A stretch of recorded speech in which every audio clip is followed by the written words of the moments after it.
Abre comigo sua Bíblia, Josué capítulo de número 15. Essa palavra vai falar ao seu coração e eu sei que vai inspirar sua alma. Josué 15, a partir do verso de número 16 até o verso de número 17, diz assim: até 19, perdão. E Caleb disse: darei minha filha Axa por mulher ao homem que atacar e conquistar Quiriat-Safer. Otoniel, filho de Kenaz, irmão de Caleb, a conquistou, e Caleb lhe deu sua filha Axa por mulher. Quando Axa foi viver com Otoniel, ela o pressionou para que pedisse um campo ao pai dela. Assim que ela desceu do jumento, perguntou-lhe Caleb: o que você quer? Quero um presente, respondeu ela. Já que me deu terras no Neguebe, dê-me também as fontes de água. E então Caleb lhe deu as fontes superiores e as fontes inferiores. Que o Espírito de Deus nos guie nessa meditação. Quantos podem dizer amém? Diga glória a Deus. Caleb era um herói nacional, amém? E está aí um bom projeto para você que tem filha, viu, Tiago? Como eu tenho duas. Ele falou assim: tem uma cidade ali que tem gigante. Tem uma cidade ali que tem homens fortes e grandes. Façamos assim: o cara que chegar lá e derrubar os gigantes, conquistar a cidade, casa com a minha filha. Que eu não quero frouxo na família, não. Era uma cidade alta. Era uma cidade poderosa. Era uma cidade de homens guerreiros. Era a cidade de um homem chamado Arba, um homem poderoso. Era a cidade de uma família de gigantes, de homens de guerra. E nós trouxemos para o nosso cotidiano a ideia de que gigantes são um problema. E olhamos para os gigantes apenas com problemas. É muito comum no vocabulário crentez. A professora Sueli está viajando, ela foi para os Estados Unidos ver o neto nascer, então ela foi minha professora de português quando eu era menino. Então agora esses próximos 30 dias eu vou deitar no português aqui. No vocabulário crentez, gigante é aquela coisa do problema, da dificuldade, da tristeza. Não, estou enfrentando um gigante. Ui, tem um gigante que se levantou na minha família, um gigante se levantou no meu trabalho. E a gente aprendeu a colocar o gigante como um problema. A gente aprendeu a colocar o gigante como uma situação difícil. Mas eu quero te dizer, o gigante é uma oportunidade. Diga para alguém perto de você, diga: o gigante é uma oportunidade. O gigante é uma oportunidade. Quando ele olha aquela terra de gigante, mas ele vê a promessa. Quando ele olha aquela terra de gigante, ele vê a promessa. Gigantes sempre são a oportunidade de separar os homens dos meninos. Gigantes sempre é a oportunidade de separar quem crê e quem não crê. Gigante é a oportunidade de testar a nossa fé. Quantos podem dizer amém? A Bíblia diz, meus amados, em Números 13, que quando eles entraram na terra de Canaã e tinha gigantes, Josué e Caleb revelaram o seu coração e seu espírito na presença de Deus. E quando todo mundo disse: esses gigantes vão pisar nossa cabeça como se a gente fosse um gafanhoto, eles disseram: esses gigantes vão ser como o pão que a gente vai comer, eles são a porta que Deus vai abrir. Deixa eu te dizer uma coisa: gigante é uma oportunidade de crescimento. Ouça o que eu vou te dizer agora. Quando Davi chega no campo de batalha e tem um gigante afrontando o exército, está todo mundo ouvindo o que o gigante está falando, mas tem pouca gente prestando atenção no que o rei está falando. Vou repetir para você: tem muita gente ouvindo o que o gigante está falando e tem pouca gente prestando atenção no que o rei está falando. O gigante estava falando: eu vou matar estes homens, mas o rei estava dizendo: olha, quem matar esse gigante eu vou dar riqueza, isenção de imposto e casa com a minha filha. O gigante é uma porta que se abre. Vamos dizer: o gigante é uma porta que se abre. Onde as pessoas estavam vendo afronta, Davi disse: mas tudo bem, o gigante está xingando, está gritando, mas qual é a promessa do rei? Em vez de ficar ouvindo o que o gigante fala, ouve quais são as promessas do rei. Quem é o teu rei e o que ele tem prometido para você? Quem é o teu rei e o que ele tem falado a seu respeito? O Otiniel, ele me ensina isso, porque ele é um cara que entende, ele não olha o gigante, ele olha a oportunidade. Diga comigo, oportunidade. A gente precisa aprender a olhar a oportunidade como Jesus. Jesus estava passando, João capítulo de número 9, por um cego de nascença. Quando ele olha o cego de nascença, os discípulos vê também, olha a diferença de visão. O discípulo veio e falou assim: mestre, quem que pecou, hein? Qual foi o pecado para sair essa situação aqui, desse moço nascer cego? Jesus disse assim: vocês estão procurando pecado, culpado, alguém para tacar pedra? Esse caramba, isso é uma oportunidade. Ele nasceu assim para que se manifeste nele as obras de Deus.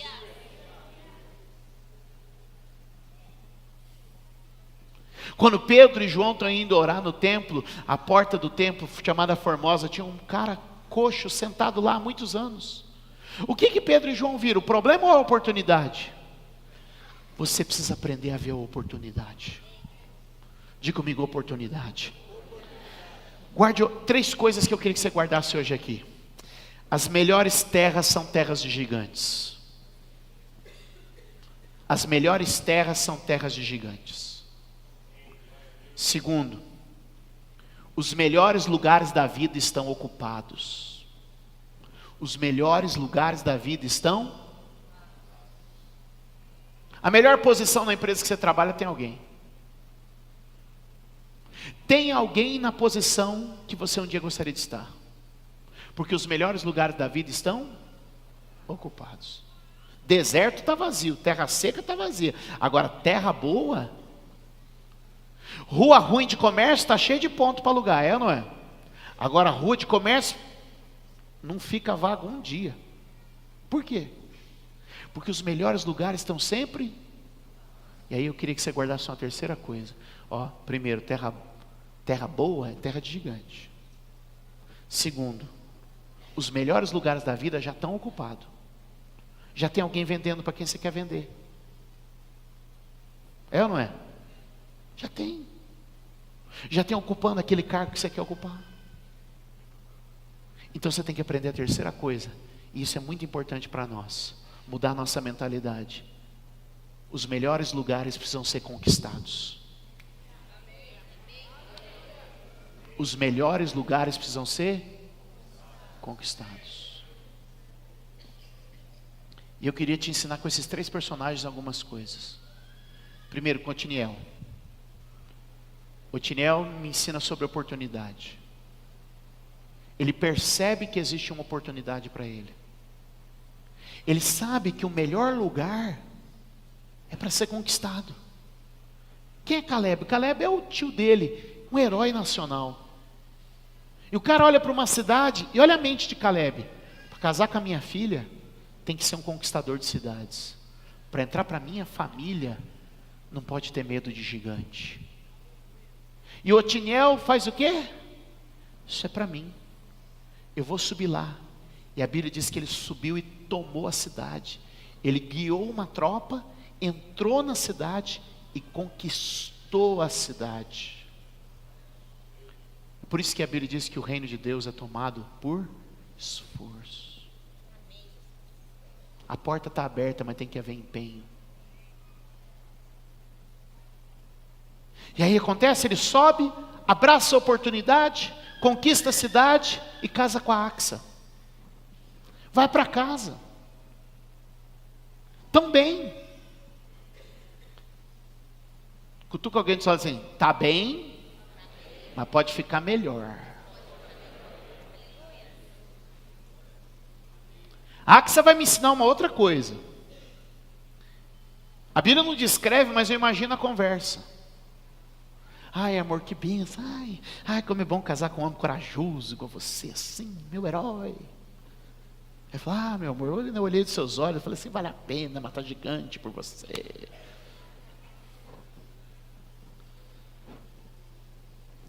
E eles falam assim: tá bom, mas dá para melhor? Filha, e se a gente pedir para o seu pai umas fontes de água, uns lugares melhores, uma terra mais promissora? Ai, amor, será? Papai já deu essa terra aqui para nós? Não. Vamos lá. Pode ser melhor.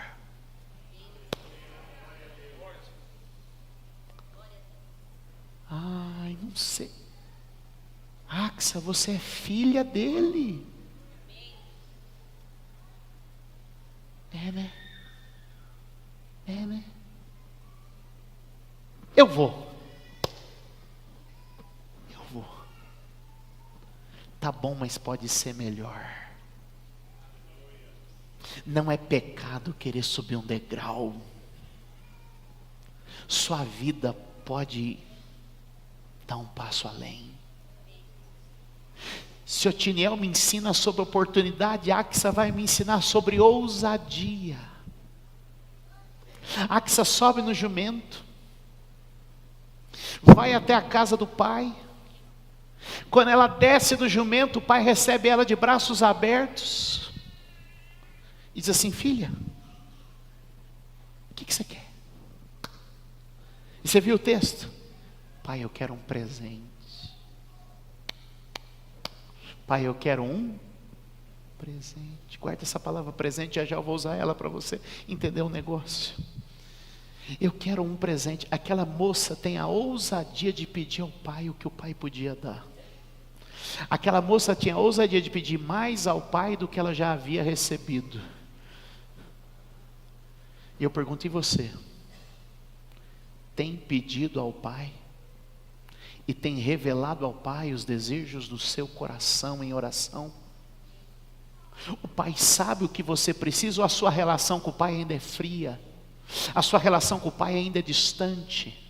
A sua relação com o pai ainda é cheia de limites e travas? Eu estou orando para que isso seja desamarrado aqui hoje do nosso meio, e a gente possa descobrir quem nós somos como filhos e quem Ele é como pai. Quantos pode dar glória a Deus aqui hoje? Por favor, observe comigo, se você puder, vem comigo aqui para Hebreus capítulo 4, verso de número 16. Hebreus capítulo 4, verso 16, eu amo esse texto, porque ele nos ensina como nós temos acesso ao Pai. Assim como aquela moça que foi, simplesmente ela foi ao Pai. Assim sendo, aproximemo-nos do trono da graça com toda a confiança, a fim de recebermos misericórdia e encontrarmos graça que nos ajude no momento da necessidade. Você pode se levantar e entrar na presença do teu Pai com confiança, ousadia. Diga comigo, ousadia. O Otiniel me ensinou sobre oportunidades. Essa moça está me ensinando sobre ousadia. A ousadia que eu e você precisamos ter na presença do Pai. Eu já ensinei a matéria já dada aqui na igreja sobre a oração. Jesus, exceto uma vez, nunca orou a Deus. Jesus sempre orou ao Pai. E a única vez que Jesus orou a Deus foi quando ele estava na cruz, coberto pelos nossos pecados, separado de Deus. Ou seja, ele orou a Deus quando estava separado, mas ele sempre orava ao Pai enquanto estava em intimidade. O que nós precisamos entender é orar ao Pai. Jesus nunca ensinou a orar. Jesus nunca ensinou sobre oração sem usar essa pequena palavra de 3 letras. P-A-I. Pai. Nós nunca vamos ter uma vida eficaz de oração enquanto não descobrirmos o real significado disto. Oração é uma relação entre pai e filho, e é por isso que eu e você podemos entrar com ousadia e confiança na presença do Pai, para recebermos dele socorro e livramento em momento oportuno. Quando Jesus está nos ensinando a orar, o Antigo Testamento nos ensinou sobre Deus, Cristo Jesus veio nos ensinar sobre o Pai. Eu estou aprendendo nesses dias como chegar diante de Deus na confiança de um filho, e eu queria que isso também entrasse no seu coração. Como chegar na presença de Deus como um filho ora. Ela desce do jumento e o pai diz: o que você quer, minha filha? Me lembra muito Jesus quando perguntava para as pessoas: o que queres que eu te faça? E o cara era cego, Mas Jesus ainda assim, o que queres que eu te faça? Porque quando você expõe o seu desejo, quando você expõe o seu coração, então a oração está de fato fluindo, a oração está de fato acontecendo, a oração está de fato indo pelo caminho natural. Um filho falando com um pai. Eu queria que você entendesse isso no seu coração, porque nós temos perdido muito da vida cristã, porque não temos entrado com a liberdade que podemos ter diante do Pai. Põe o próximo texto para mim, Hebreus capítulo de número 10, do verso 19, se não me falha a memória, acho que é isso, 19 em diante, põe o que está aí, que é isso aí. Portanto, irmãos, temos plena confiança, temos plena? Olha o que o texto está falando, lembre, segura o texto aí, nós estamos falando do livro aos Hebreus. O livro aos Hebreus está endereçado diretamente à comunidade judaica. A comunidade judaica dos dias dos apóstolos, ela ainda tinha na sua memória o templo, ela ainda tinha na sua memória os rituais, ela ainda tinha todo o protocolo de entrada. Por quê? Porque você precisava de uma série de passos e de um sacerdote para entrar na presença de Deus. Ou seja, eles não tinham a relação de Deus como Pai. Aliás, já falei isso também aqui na igreja outras vezes, matéria vencida. Jesus morreu por quê? Qual foi o meio que os fariseus, os saduceus, os líderes judeus usaram? Porque Jesus se dizia filho de Deus. Foi essa a condenação dele. O problema que eles tinham com Jesus não é o que Jesus fazia, é quem Jesus dizia que ele era. Ele perguntou assim, por que vocês vão me matar? Qual milagre que vocês vão matar? Qual culpa que eu tenho? Não é pelos milagres, é porque você diz que é filho de Deus. Era impensado para eles que alguém tivesse uma atitude de filho diante de Deus. Essa é a diferença da legalidade, do legalismo, da religião. Não nos dá a liberdade de nos relacionarmos com Deus como um pai. Agora veja o texto, deixa aí para mim, tira o texto não, moço, está doido. Hebreus 10, 19, vamos lá. Aqui. Portanto, irmãos, temos plena confiança para entrar no Santo dos Santos pelo sangue de Jesus. Aleluia. 20. Por um novo e vivo caminho que Ele nos abriu por meio do véu, isto é, do seu corpo. Temos, pois, um grande sacerdote sobre a casa de Deus. Sendo assim, olha só, Jesus cumpriu todo o protocolo. Jesus foi o sacerdote que entrou na presença de Deus, colocou o seu sangue e o seu corpo como sacrifício na cruz. Aleluia! Deixa esse texto, não tira ele não, hein? Sendo assim, aproximemo-nos de Deus com um coração sincero. Sincero. Tem um minuto para aprender sobre a palavra sincero? A palavra sincero é uma palavra latina. Sincero, sincera. Ou em latim, sinicera. Traduzindo o meu latim está bem enferrujado, mas vou traduzir para você. Sincera. Diga sincero, sinicera, sincera. Pegou? Latim é fácil, você não aprende porque não quer. Sincera, o que é sincera? Quando alguém vai comprar uma escultura, entalhada em pedra, um vaso entalhado em pedra, geralmente pode acontecer, no meio da escultura tem uma falha. Você já foi numa marmoraria? Você acha que aquela sua pedra de mármore que você comprou, ela é perfeitona, assim, lindona? Quando eles poliram aquela sua pedra de mármore, havia umas falhas, uns defeitos, e o que eles fizeram? Aplicaram uma massa, como fosse uma cera, e aí polia por cima, e aí ficava ali preenchidinho.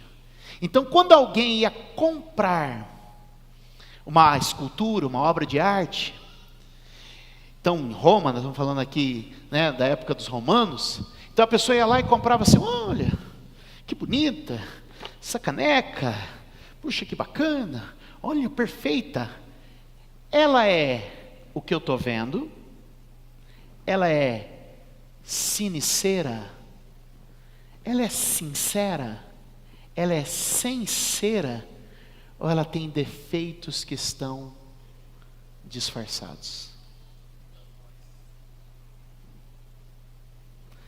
Quando você entrar na presença de Deus, pelo sangue de Cristo, pelo sacrifício da cruz, você pode entrar com coração.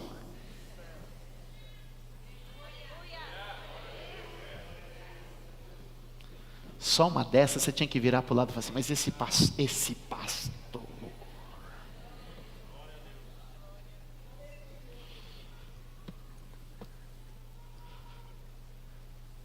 Não é não? O irmão já falou assim, vou melhorar até a oferta no próximo culto depois dessa. Ela é, eu posso entrar com o meu coração, mas se tiver defeito, eu tento encobrir, ou deixo ele ver? Aí eu não vou entrar.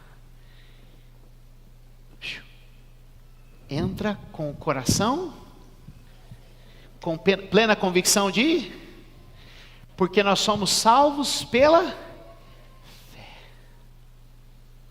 por meio de sua graça, através da fé, para que ninguém se glorie, porque todos nós temos culpa e defeito diante dele, mas é diante da sinceridade que nós somos aceitos diante do Pai. Jesus conta a história de 2 homens que sobem ao templo para orar juntos. Um cheio de cera, um todo arrumado. Senhor, graça eu te dou, porque eu não sou como esse pecador que faz tudo errado, eu faço tudo certinho, eu estou coberto pelas minhas boas obras. E o outro diz que cabeça baixa, dizia assim, Senhor, tem compaixão de mim, porque eu sou um pecador. Um está com cera, outro está...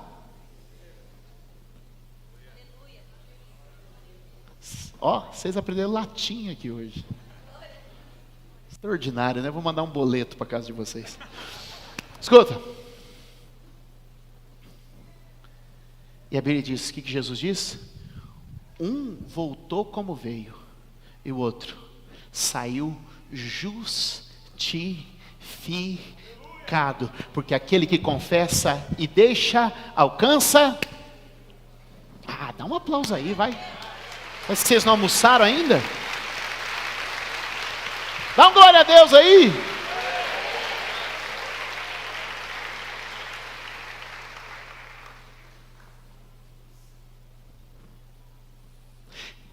Ousadia para entrar.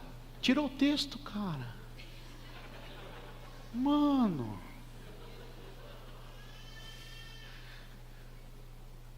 Em plena convicção de fé, tendo os corações aspergidos para nos purificar de uma consciência.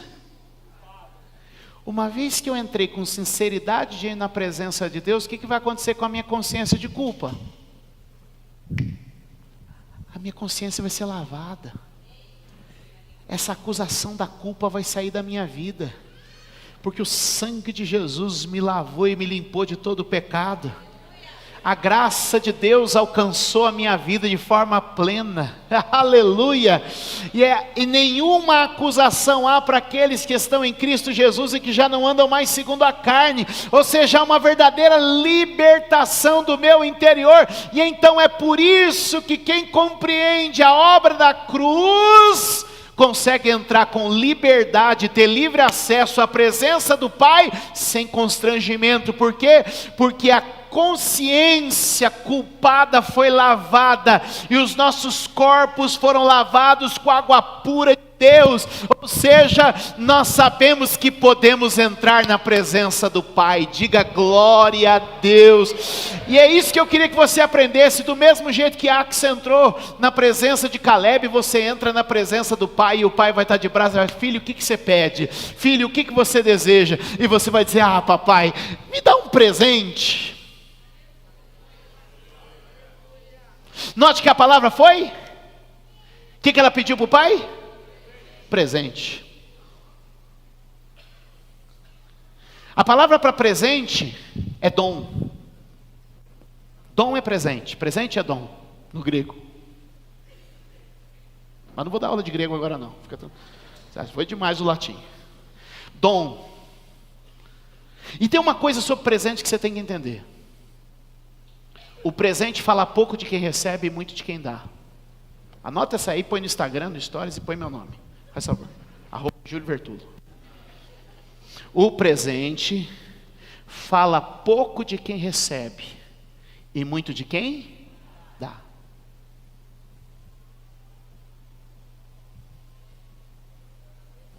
Quer dizer o seguinte, que se eu te der um presente, ele está falando pouco a seu respeito. Ele está falando muito a meu respeito. Quando ela fala, pai, me dá um presente, ela está dizendo assim, pai, não é por meu mérito, e nem por quem eu sou, mas é por quem o Senhor é. Então quando você olha, por exemplo, eu ia usar um outro exemplo, mas vou usar eu mesmo, porque senão... Então tá bom. Quando você olha a Mônica cantando, aí você fala assim, é um dom, sim ou não? Quem concorda comigo que é um dom? Outro dia, não vou falar o lugar, mas a Mariana foi num lugar aí, e ela falou assim, pai, se eu pudesse, eu estava lá na igreja lá, ela foi na igreja com uns amigos nossos aí. Aí ela falou assim, pai, se eu pudesse, eu mandava um avião buscar a tia Mônica, para ela ir cantar naquela igreja, pai, porque olha... A Mariana é impossível, gente, vocês não têm noção do que é Mariana. Se eu pudesse, eu mandava um avião buscar a tia Mônica, que estava difícil, pai.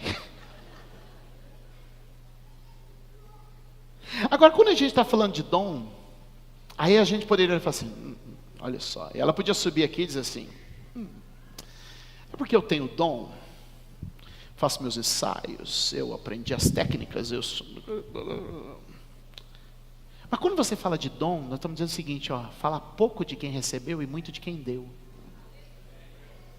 Então quando você vê um ministério, isso tem pouco a ver com quem está operando, e tem muito a ver com quem concedeu. Isso é dom.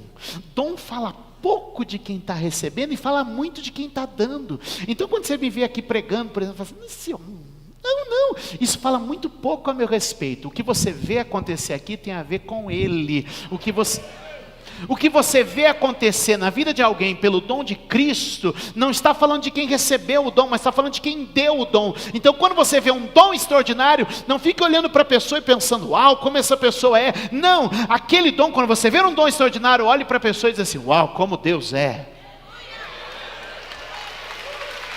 Que o dom não tem nada a ver com quem recebeu, o dom tem a ver com quem está dando.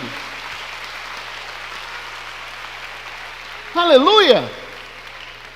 Então quando há um presente, o presente está falando de quem deu. Que presente que fulano me deu, me ama, hein? Que bênção, hein? Então essas coisas. Por exemplo, esse relógio aqui eu ganhei do pastor Josimar. Aí outro dia eu estava no aeroporto, esse é daqueles que vêm no aeroporto. Aí eu falei assim, deixa eu ver o quanto o Josimar me ama. Aí eu olhei assim, esse relógio aqui. Aí eu olhei, falei, uau, o Josimar me ama, hein? Eu falei, Josimar, você me ama mais que eu mesmo, porque eu mesmo...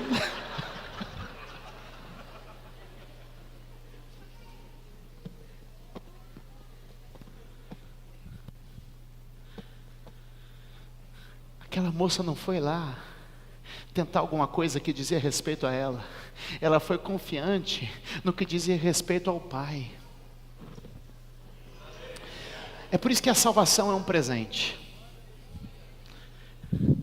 Por muito tempo talvez a sua mente pensou que a salvação dizia respeito a você. E a salvação diz muito pouco respeito a você, ela diz respeito a Deus. Lutero começa a reforma e tem uma frase de Lutero que eu amo. Quando penso em mim, não vejo como me salvar. Quando penso em Jesus, não vejo como me perder. Porque o presente tem a ver com quem dá.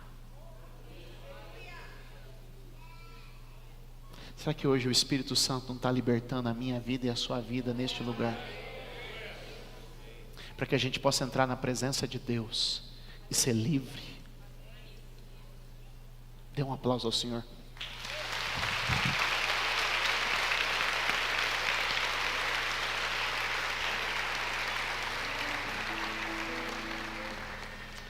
Você sabe que quando o pianista sobe, ele está dizendo para você, está na hora de acabar. Foi o pastor Leandro que te mandou, né? Estou sabendo.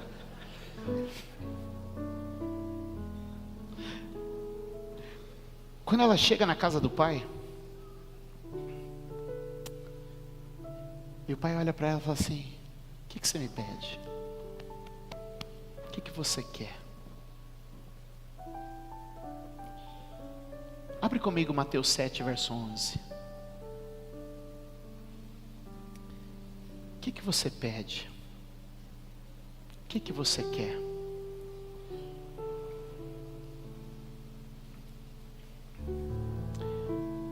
Diga comigo, Deus é um pai melhor que Caleb. Diga para quem está perto de você, diga, Deus é um pai melhor que o seu pai. Diga comigo, Deus é um pai melhor que qualquer pai.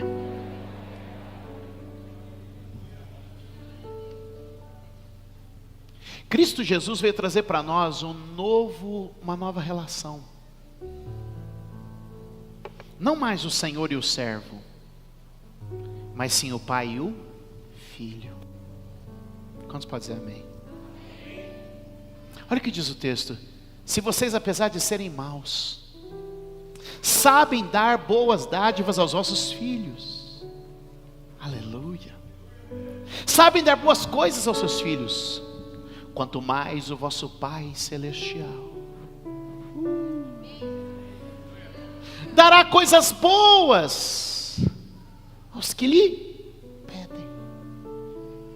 Por que você se tornou tão tímido diante do teu Pai? Por que você se tornou tão travado na sua vida de oração? Por que você, quando se ajoelha diante de Deus Pai, por que você, quando está na casa de Deus, ainda se sente tão limitado? Será que é culpa que ainda domina a sua mente? Será que é o passado que ainda aprisiona você? Deixa eu te dizer, esse momento tem pouco a ver com você e tem muito a ver com o Pai. Olhe para o Pai e Ele está dizendo, ei, se vocês sendo maus, dão coisas boas, imagine eu que sou bom, o que eu não vou fazer pelos meus filhos que me pedirem. Por Cristo Jesus, meus amados, nós temos este livre acesso ao Pai, e é por isso que a Bíblia vai nos ensinar, que nós já não somos mais escravos, que nós não somos mais servos, mas que nós somos filhos. É por isso que a Bíblia diz, Romanos 8,15, o mesmo Espírito testifica com o nosso Espírito, que somos filhos de Deus. Pelo mesmo Espírito que nós podemos clamar, pelo mesmo Espírito que nós podemos orar, Abba, Pai. O que é isso que a gente está vivendo, queridos? É a história de Otiniel, de Axa e de Caleb. Ouça bem. Otiniel me ensina sobre atitude. Deus tem o melhor para a sua vida, Deus tem o melhor para a sua casa, Deus tem o melhor para a sua família, Deus tem o melhor para você. Seja ousado, encare os gigantes da vida, se levante com fé, determinação, uma nova postura. Quantos entendem isso? Sabe, é você assumir uma atitude mais corajosa na vida e entender que os problemas da vida são oportunidades, porque você vale pelos problemas que você resolve.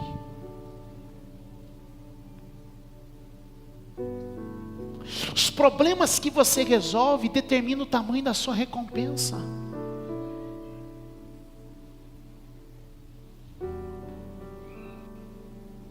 Quem está entendendo isso? Todo gigante é uma oportunidade, toda boa terra já está ocupada, toda terra, todo espaço bom é terra de gigante. Todo lugar bom é um lugar a ser conquistado. Muda a tua atitude na vida, se levanta. Você é Otiniel, você é Axa. Seja ousado, entre na presença do Pai, acredite que o Pai tem algo a lhe dar, acredite que o Pai é bom, que o Pai vai olhar para você e te favorecer. E não esquece quem é o Pai. Otiniel, Axa e Caleb. A gente vira Deus bom, Deus generoso, um Deus fiel, filhos amados, que tem acesso. Então mude a sua mentalidade com respeito de quem é Deus, mude a sua mentalidade com respeito de quem você é. Você é filho, você é filha, adotado em Cristo Jesus.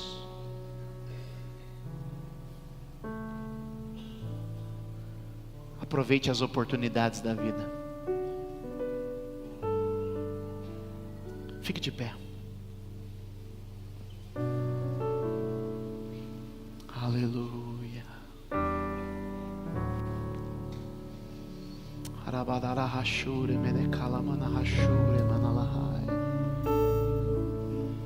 Eu não vim aqui pregar o que você vai ter. Eu vim pregar aqui quem você é. Porque não adianta eu ficar, você vai ter, se você não entender quem você é. Quem você é em Cristo Jesus? Um filho amado, um filho querido, um filho bendito, que pode ter mais que um deserto, porque a nossa vida não é para ser um deserto. A nossa vida é para ter as fontes superiores e as fontes inferiores. Todo o evangelho está relatado nessas três pessoas.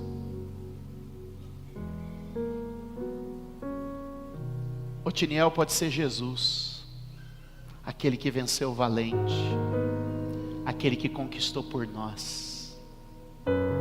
Axa pode ser a igreja, a noiva que foi o prêmio de quem venceu o valente. E Caleb pode ser o pai,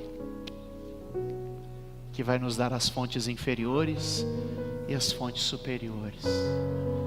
As fontes inferiores, deixa eu falar para você, é a cura, é a restauração, é a prosperidade, é a paz, é a renovação da saúde. As fontes inferiores são as coisas da terra, aqui de baixo, que o teu pai te abençoa e te dá.